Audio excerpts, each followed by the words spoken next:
बिस्मिल्लाहिर्रहमानिर्रहीम। अस्सलाम वालेकुम viewers, welcome to Ahmad Waqas automation desk. Viewers, आज का हमारा जो टॉपिक है इसके अंदर हम देखेंगे कि अटोनिक्स का जो टेम्परेचर कंट्रोलर है TCN4S, इसकी कंट्रोल वायरिंग और पैरामीटर प्रोग्रामिंग जो है वो किस तरह से की जाती है। तो आइए चलते हैं सबसे पहले हम इसकी कंट्रोल वायरिंग की तरफ और देखते हैं कि इसकी जो कंट्रोल वायरिंग है वो कैसे होनी है। तो जी व्यूवर्स, ये कंट्रोलर की बैक साइड पे इसकी कंट्रोल वायरिंग जो है वो प्रिंटेड है और आपको इसके मैनुअल में भी इसकी कंट्रोल वायरिंग मिल जाएगी। तो पहले जो फर्स्ट दो पॉइंट्स हैं जिसके ऊपर 1 2 लिखा हुआ है, ये मैं बता देता हूँ आपको। ये देखें 1 और 2, ये इसकी SSR आउटपुट है। इसी तरह ये जो पॉइंट है 3 और 4, ये इसकी रिले आउटपुट है, इसके ऊपर लिखा हुआ है। इसी तरह ये इसका सोर्स है, यानी 5 और 6, इसको आपने 220 सप्लाई देनी है। इसी तरह ये इसके फर्दर जो है पॉइंट्स हैं, ये अलार्म का पॉइंट है, अलार्म 1 का, ये अलार्म 2 का पॉइंट है। और ये जो पॉइंट है 10, 11 और 12, इसके अंदर दो ऑप्शंस हैं। एक ये TC लिखा हुआ है, ये देखें TC थर्मोकपल अगर आपने कनेक्ट करवाना है तो ये 10 और 11 पे होगा, यानी 10 पे थर्मोकपल की पॉजिटिव आ जाएगी और 11 पे थर्मोकपल की पॉजिटिव आएगी और 10 पे जो है वो नेगेटिव आ जाएगी। और अगर आप थर्मोकपल को इसकी डायरेक्शन चेंज करके लगाएंगे तो ये जो टेम्परेचर है वो ठीक से शो नहीं करवाएगा, माइनस में टेम्परेचर करवाना शो करवाना शुरू कर देगा। तो आपने हमेशा जो है वो थर्मोकपल को चेक करके लगाना है। ये देखें जिस तरह मैंने लगाया हुआ है, पॉजिटिव का पता कैसे चलेगा, ये देखें इसके ऊपर नंबरिंग होती है, बिल्ट इन नंबरिंग होती है। ये पॉजिटिव मैंने लगा दिया 11 को और नेगेटिव पे जो है वो लगा दिया है 10 को। ठीक है जी। तो इसी तरह ये जो हमारा 12 नंबर पॉइंट है ये फर्दर ऐड होता है अगर आप इसके ऊपर PT100 लगाते हैं। ये लिखा हुआ है RTD।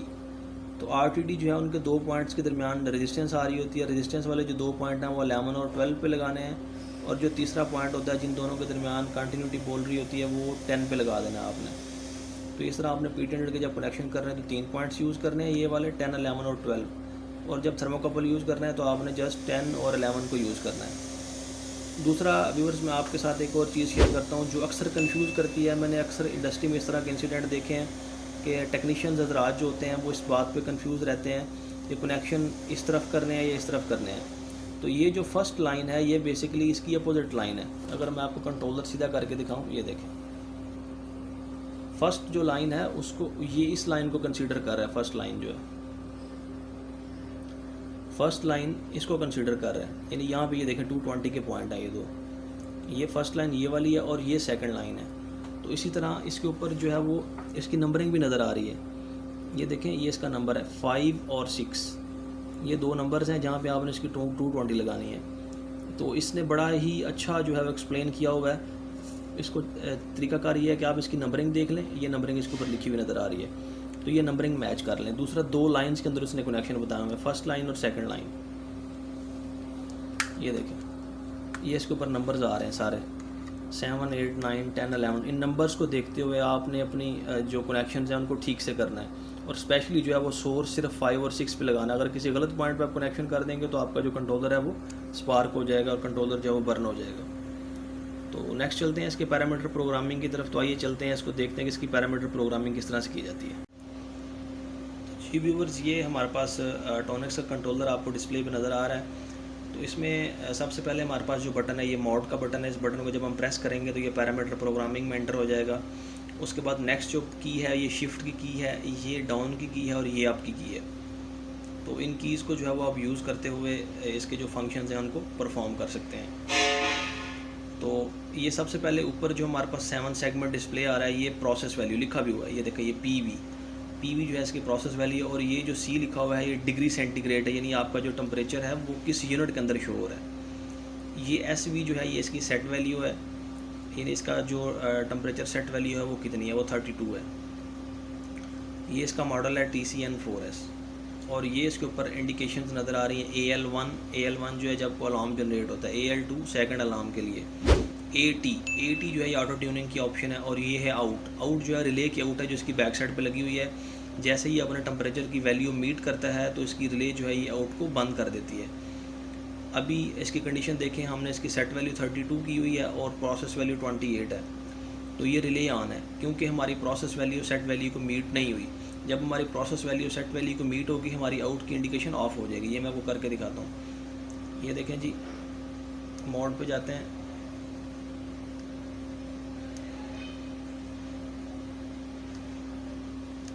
ये जस्ट अप और डाउन की सॉरी मोड जो है वो पैरामीटर प्रोग्रामिंग के लिए यूज़ होता है। आपने अगर सिंपल सेटिंग करनी है तो ये देखें, ये मैंने 25 कर दिया, प्रोसेस वैल्यू 28 है, तो ये देखिए फ़ौरन हमारी रिले जो है वो ऑफ हो चुकी है।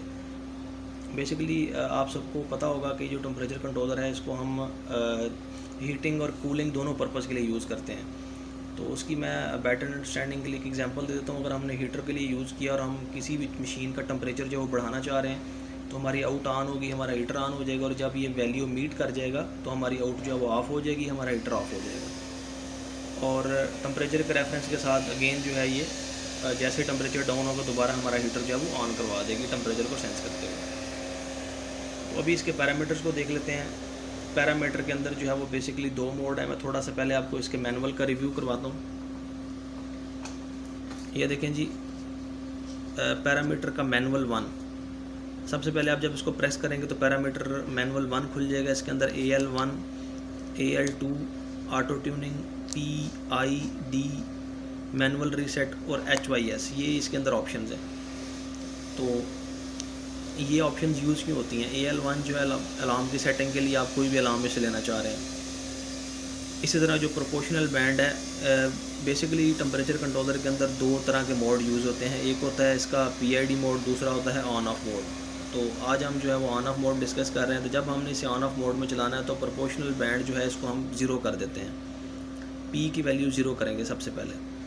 उसके बाद हमने जाना है पैरामीटर 2 के अंदर। पैरामीटर 2 के अंदर जाने का मेथड ये है कि जब आपने पैरामीटर 1 में जाना है तो 2 सेकंड के लिए आपने जो है वो मोड की की को प्रेस करके रखना है, और अगर आपने पैरामीटर की सेटिंग 2 में जाना है तो आपने 4 सेकंड के लिए की को प्रेस करना है। सबसे पहले जो पैरामीटर है वो आएगा IN-E, इनपुट सेंसर। यहाँ पे आपका इनपुट सेंसर आ जाएगा। उसके बाद टेम्परेचर यूनिट आएगा कि आपने कौन सा टेम्परेचर यूनिट सेलेक्ट करना है। फिर आएगा इनपुट करेक्शन, फिर आएगा इनपुट डिजिटल फ़िल्टर। तो ये इसी तरह बाकी इसकी कंट्रोल टाइप है। फिर इसका बाकी फर्दर पैरामीटर्स आ रहे हैं। तो ये मैं आपको जो है ना चला के चेक करवाता हूँ, फिर साथ में फर्दर इसको एक्सप्लेन करता हूँ कि ये सेटिंग्स हैं क्या क्या और किस तरह से की जाती हैं। पैरामीटर प्रोग्रामिंग के लिए सबसे पहले हम मोड 1 मोड का बटन प्रेस करेंगे। तो जैसे मोड का बटन प्रेस किया तो पैरामीटर 1 के अंदर जो है वो एंटर हो चुका है। तो ये अलार्म की सेटिंग है, यानी आपने ये टेम्परेचर है बेसिकली 1250 सेट हुआ हुआ है। आप यहाँ पे कोई अलार्म जनरेट करवाना चाह रहे हैं, यानी आप कोई टेम्परेचर सेट कर देते हैं कि इतने टेम्परेचर के बाद को अलार्म जनरेट हो, तो अलार्म की रिले ऑन हो जाएगी, और उस रिले को यूज़ करते हुए आप कोई भी इंडिकेशन वगैरह इस्तेमाल कर सकते हैं। बाहर कोई सायरन चलवा सकते हैं कि इतने टेम्परेचर के बाद जो है वो अलार्म ऑन हो जाए।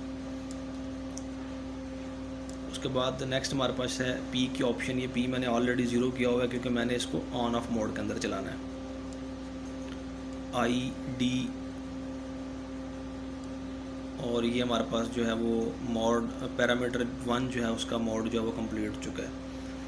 इसी तरह अगर आपने पैरामीटर 2 के अंदर जाना है तो मोड का बटन जो है वो 4 सेकंड के लिए प्रेस करेंगे। ये देखिए पैरामीटर 1 और ये पैरामीटर 2 आ गया। ये है IN-B। यहाँ पे सेंसर की टाइप सेलेक्ट करनी है, यानी आपने कौन से टाइप का जो सेंसर है वो सिलेक्ट करना है। इसमें डिफरेंट टाइप्स आ रही हैं, देखिए CUSL।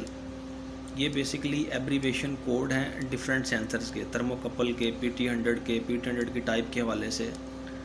तो हमारे पास जो हमारे केस के अंदर जो चीज़ लगी हुई है वो है थर्मोकपल। तो ये थर्मोकपल का कोड है YCA। तो इसको हम एंटर करेंगे और उसके बाद जो है वो नेक्स्ट पैरामीटर आ जाएगा। ये है इसका UNI, यानी इसका जो टेम्परेचर यूनिट है वो क्या है। तो ये भी चेंज हो सकता है। यहाँ से ये देखें, ये फ़ारेनहाइट हो गया, तो हम इसको डिग्री सेंटीग्रेड ही रखेंगे। ये भी हम अपनी रिक्वायरमेंट को देखते हुए चेंज कर सकते हैं। उसके बाद है IN-B, इसे कहते हैं इनपुट करेक्शन। तो इनपुट करेक्शन को क्यों यूज़ किया जाता है? इनपुट करेक्शन जो है बेसिकली हमारे सेंसर में जो इनपुट है वो हमारे टेम्परेचर कंट्रोलर में जो इनपुट है वो हमारा थर्मोकपल है, यानी जहाँ से ये टेम्परेचर की सेंसिंग ले रहा है उसे इनपुट कहा जाता है। अब सम टाइम ये होता है कि हमारे टेम्परेचर के अंदर थोड़ा सा डिफरेंस आ रहा होता है। उसके लिए मैं एक एग्जांपल कोट करूँगा। फ़र्ज़ करें हमारे पास कोई भी हीटर है या कोई ड्रायर मशीन है जो किसी चीज़ को ड्राई कर रही है, तो उसका जो टेम्परेचर है वो हमने सेट किया हुआ है 30 या 40 सेट किया हुआ है। तो हम जब जो हमारी मैनुअल टेम्परेचर गन होती है उसे टेम्परेचर चेक करते हैं तो उसका टेम्परेचर जो है वो 36 है या 37 है।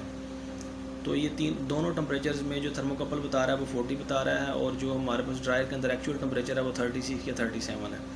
तो इसमें 3 डिग्री का डिफरेंस आ गया। तो इस डिफरेंस को हम मीट करने के लिए जो है वो IN-B का पैरामीटर यूज़ करते हैं। ये मैं आपको यूज़ करके बताता हूँ। पैरामीटर ग्रुप के अंदर जाके तो इसके अंदर आप क्या करेंगे, अगर तो आपने टेम्परेचर को फर्दर इंक्रीज़ करना है, यानी डिस्प्ले पे टेम्परेचर 40 शो हो रहा है तो आप इसको अगर 42 शो करवाना चाह रहे हैं तो इसके अंदर आप 2 ऐड कर देंगे।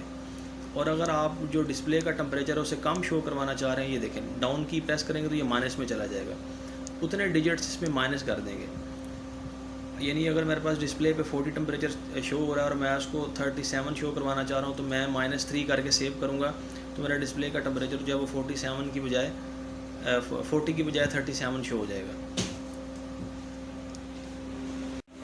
इसी तरह नेक्स्ट जो है ये हमारे पास ऑप्शन है इसकी टाइप की, कि आपने इसे किस टाइप के लिए यूज़ करना है, हीटिंग को कंट्रोल करवाने के लिए या कूलिंग को। ये देखें ये कूल पर सिलेक्ट हो गया।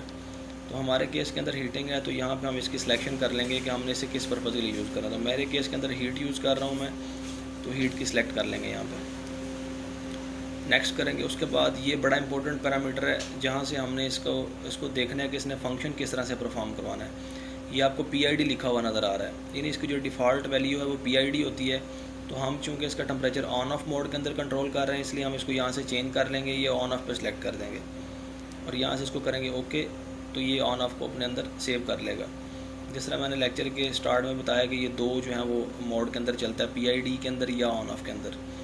आउटपुट की सिलेक्शन है जी, आपने इसकी जो आउटपुट है वो रिले करवानी है या SS करवानी है, तो 2 ही ऑप्शन हैं। तो हम जो है आउटपुट पे हीटर ऑन ऑफ करवा रहे हैं तो इसकी सिलेक्शन जो है वो रिले पे कर देंगे। इसी तरह ये हमारे पास नेक्स्ट जो है वो अलार्म आ चुका हुआ है, अलार्म 1 अलार्म 2। तो ये हमारे पास देखें HYS, ये बेसिकली डेल्टा है, टेम्परेचर का डेल्टा जिसे हम कहते हैं। इसके बारे में मैं थोड़ा सा आपको एक्सप्लेन करता हूँ। ये देखें टेम्परेचर का डेल्टा क्या होता है, उसके लिए मैं आपको एक एग्जांपल देता हूँ। ये मैंने इसको 2 सेलेक्ट कर दिए,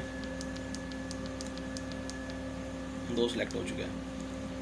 टेम्परेचर का डेल्टा ये होता है कि हमने टेम्परेचर सेट किया 40 और हमारा हीटर ऑन हुआ, हमारी जो प्रोसेस वैल्यू है वो भी 40 चली गई। अब जब 40 हो जाएगी तो हमारा जो हीटर है वो उसको रिले ऑफ़ करवा देगी। अब ये जो रिले का ऑफ टाइम है ये बेसिकली डेल्टा है, यानी कितने डिग्री टेम्परेचर हमारा डाउन हो तो हमारी रिले अगेन ऑन हो। तो इसको मैंने सेलेक्ट कर दिया 2। अगर मैं इसको 0 रखूँगा तो हमारी रिले जो है वो ब्लिंक करती रहेगी, ऑन ऑफ होती रहेगी, तो जो हीटर के लिए बड़ा ही ख़तरनाक है। तो आपने हमेशा इसका डेल्टा जो है वो अपनी रिक्वायरमेंट को देखते हुए 2 मिनिमम और मैक्सिमम जो है वो जितना आप करना चाहते हैं सेट कर सकते हैं। तो ये थी डेल्टा की सेटिंग। इसी तरह नेक्स्ट इसके अंदर देख लेते हैं हमारे पास अगर कोई इंपॉर्टेंट पैरामीटर है तो वो भी मैं आपसे शेयर करता हूँ।